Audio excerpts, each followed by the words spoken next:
How do you make holy water? Victor's fetch asked the original. You boil the hell out of it. Sitting on a tooth chair next to a tongue-shaped table, the vizier raised his eyes from his scrolls and maps to look at his clone, who expected approval. Katesith was sleeping on a cushion in a corner, having been granted milk and a steady supply of food for his help in reaching Odia's lair, while blood boiled inside the black grail nearby. Victor would rather have reached Crom Cruach already, but it would take some time before all of their allies could mobilize. Knowing the Fairy Queen, she would launch everything she had at them, and even Vainqueur understood he needed all the help he could get. They couldn't afford to retreat this time.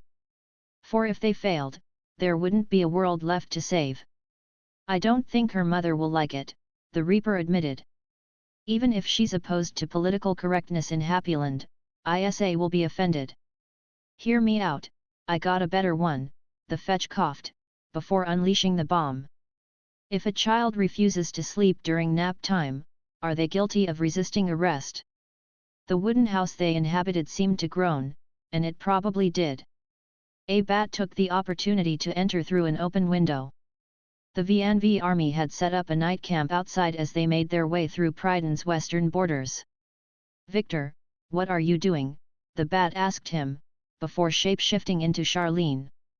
She must have returned from her latest mission, scouting the fairies' territories to prevent ambushes. Practicing dad jokes for Brainana's birth, Victor explained, the fetch unmoved by the lack of warm reception from his audience. And learning Tier X magic.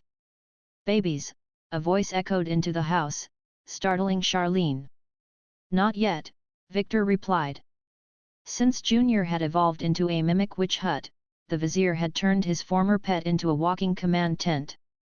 Not only was it an excellent defense, but the creature's witch's lair perk cut the SP cost of all spells cast within in half. Perfect to practice new magic. Unfortunately, the house had a kid obsession that rivaled Victor's own. That came out wrong, the vizier thought, while Charlene sat at the edge of the table, a leg over the other. With this pose, she looked like some Twilight vampire commercial. What kind of spells can you cast now? She asked Victor. Having seen what Tier 9 spells can do, I can scarcely imagine Tier X's potency.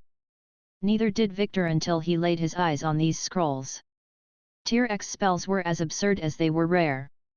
Since very few spellcasters reached that level, only a few spells of that level had been discovered.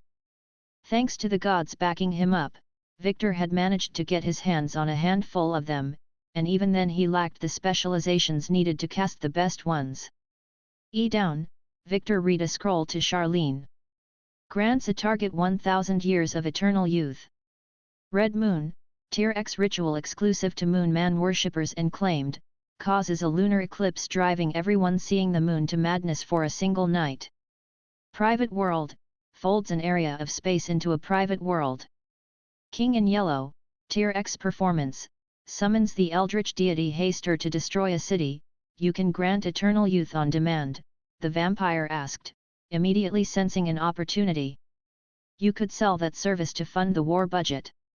Our finances and supply lines are that bad. Not as bad as I thought, she said. Minions have been a lot more productive since Vainqueur raised them, and our beloved dragon keeps piling up new items. The hoard armor was truly a modern cash machine. Almost every creature Vainqueur killed dropped something now. But I wouldn't wish for the war to last long, the vampire said. Our monstrous troops are clearly better at taking positions rather than holding them, and a prolonged conflict will cause our war effort to collapse on itself. In particular, while powerful, our dragon allies are a logistical nightmare when it comes to feeding. It won't last more than a week. Either Odiaz would blow them all up, or they would kill her first.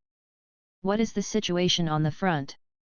According to Kia, Gardimagna's army should join with ours in 2 days, in time to cross the sea between Pryden's eastern and western islands, the vampire explained. We will come into sight of the western sea tomorrow. On the bad side, Grandrake and Jolie's forces have been delayed. I heard they encountered heavy resistance. Anything we should worry about? Vainqueur would be willing to abandon everything to rescue his niece, even if Buzz Jelly and the Kobold Rangers had been assigned to her protection. I sent Jules to help, she replied. And their group has a Tarisk. They will be fine. Charlene, we can't solve all our problems by throwing a Tarisk at them, Victor replied, the vampire smiling. Any sign of the submarine? No, she shook her head, nor of Akinapep, or any Farmer Lord. Victor had the distinct feeling they were about to face a marathon of harsh battles very, very soon. Unfortunate, but still, good job. Information is key to victory, and your intelligence so far is top-notch. Thank you, she said, happy to have her work recognized. Also, I appreciated you convincing Vainqueur to give us a raise. Now I have so much money, I don't know what to do with it if we win this war. Gamble it away? Please just find a new hobby other than ruining Croissant's life. He doesn't need my help for that, she replied, although clearly unhappy with the compromise Victor forced her into. You promised me a 3 weeks of vacation a year and that you would spend more time with me if I dropped my vendetta. So far I see none of these promises fulfilled. I feel betrayed. We're at war, Victor pointed out. I know, we're both busy, Charlene said. But we could take the evening to relax. Neither of us may be there to enjoy a moment in the future. I don't intend to die, and neither do you, Victor said. I didn't mean it that way, she replied. You and Vainqueur are on your way to godhood. If you save the world, what could come afterward? Valhalla. Vainqueur and I swore to become gods together, Victor said. But I never thought it would be possible for us to actually reach it. It sounded like another pipe dream to me. I mean, didn't it take Mithras decades to reach level 99? I heard it took Sabler 2 years to ascend, although he destroyed a few countries and islands to do so. I'm pretty sure he's half the reason for the once extinction of the EXP dodo. Oh, then we aren't treading on new ground, Victor deadpanned, the vampire chuckling. I haven't given it much thought. I always figured Vainqueur and I would scrape together a solution at the last minute. You should plan for this eventuality, the vampire replied. This empire will collapse without the two of you, and no god has ruled a country directly since Mithras. Most epic-level people die either trying to become a god or dying to other epic-level people trying to reach level 99. Yet, after so many EXP plateaus, fighting other epic adventurers was one of the few ways left to reach Valhalla besides Dodo side. Maybe this was why Akinapep had joined with Odiaz, for the chance to end the world and ride a tide of blood all the way to Valhalla. You worry about my safety, Charlene.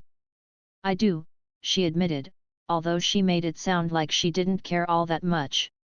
You're the only person who can manage this mess of a country. All I'm saying is, please have a backup plan.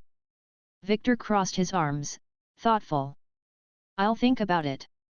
Yes, do, she said before shape-shifting into a mist and leaving him alone. Soon after she did, his black grail finished restructuring the blood within its cup. Hey, Victor called out to Katesith. Hey, cat! What? The farmer growled angrily, his nap interrupted. In spite of his fairy nature, the creature behaved like a house cat in almost everything. Can I ask you for a service? Victor asked. About the war. I told you, Melodias can close my fairy rings the second I open them. I will bring you as close I can, but afterward, you are on your own. The cat meowed and rested on the cushion. I died too many times already, I am not risking my neck for you mortals. Victor could relate, somewhat. I just need information, and only a tiny little bit of work on your part. Oh, I see where this is going. The farmer a bit offended that a lowly half-dragon would ask anything of a cat. You want me to teach you the secret of my 9 lives? Could he even do that? Thanks to Monster Student, Victor could learn perks from monsters, even if he didn't suffer the attack first. In particular, Barnabas had taught him troll regeneration by healing the vizier the troll way. Painfully.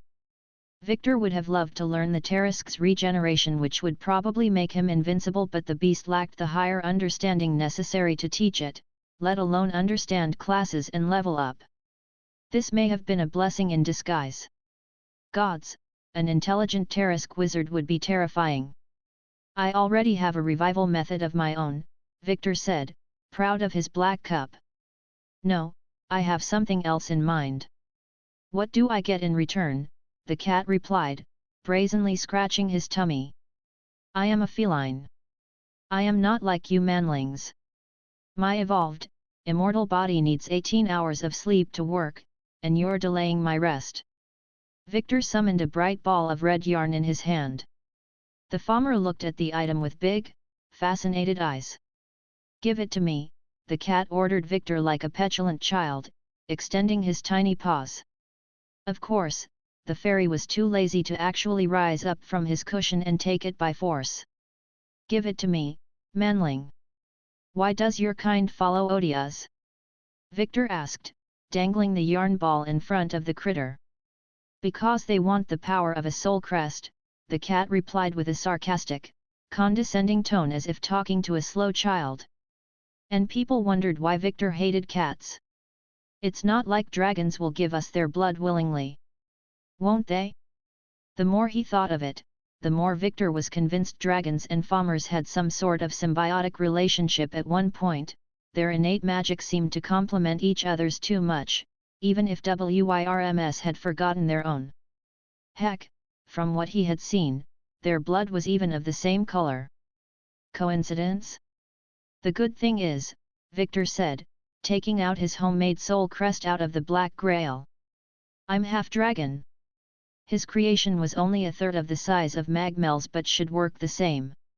Even Katesith instantly recognized its power. My black grail can produce black blood with the same properties as a true dragon's humors, Victor explained.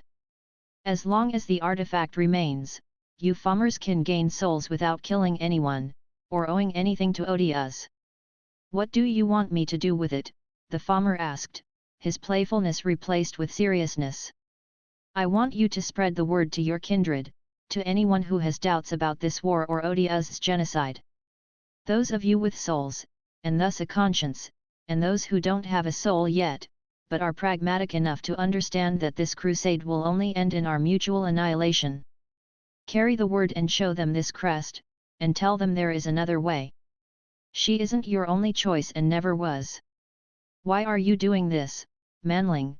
The fairy cat asked, genuinely puzzled. My kind did terrible things to yours. Because I believe people can change, and that all species can coexist together if they make the effort, Victor said.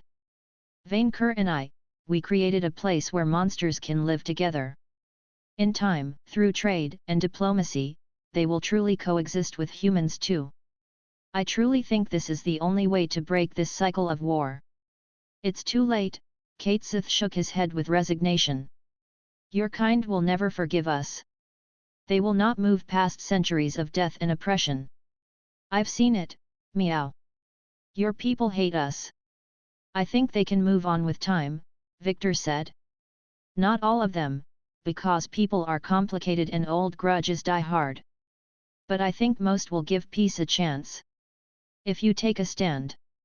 Germany had done terrible things under the Nazi regime, but the country reformed itself and helped foster peace in Europe for decades. Maybe Victor was mistaken in his hope things could improve, but he would never forgive himself if he didn't at least try. Katesith remained silent for a long while. You are naive, manling, he finally spoke up. Your idea is doomed to fail. You said your fellow followed Odias because she could offer them power. But they would kill your kind for free, the cat replied. They hate you with a passion because you mortals are weaker than us and yet you bested our kind many times. My uncat-like fellows have fed on their hatred for more time than it takes for your kingdoms to rise and fall, souls helped them change, but not that much. You think Odias has more willing supporters than unwilling? Yes. And even if you manage to kill the fairy queen, they will never stop trying to wipe you out. He had a point, unfortunately. If anything, gaining a soul had made the Mel clan even crueler. For each Votan or Jack, there was a Hamelin. Change had to be a choice, and not all farmers were willing to make it. But still, between trying to make peace and total genocide, Victor would always choose the first. Even Vainqueur had come around to believing peace was possible, and the vizier trusted his friend. Somehow, that dragon would change the world. But you will still try my idea? Victor asked the cat. Even if you don't think it will work? Yes, meow. I will. For the yarn. Victor tossed it to the cat, who began to spin it with giddy abandon.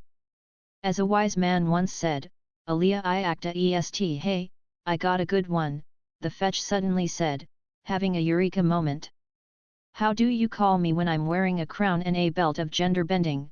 Oh no, please no. Queen Victoria.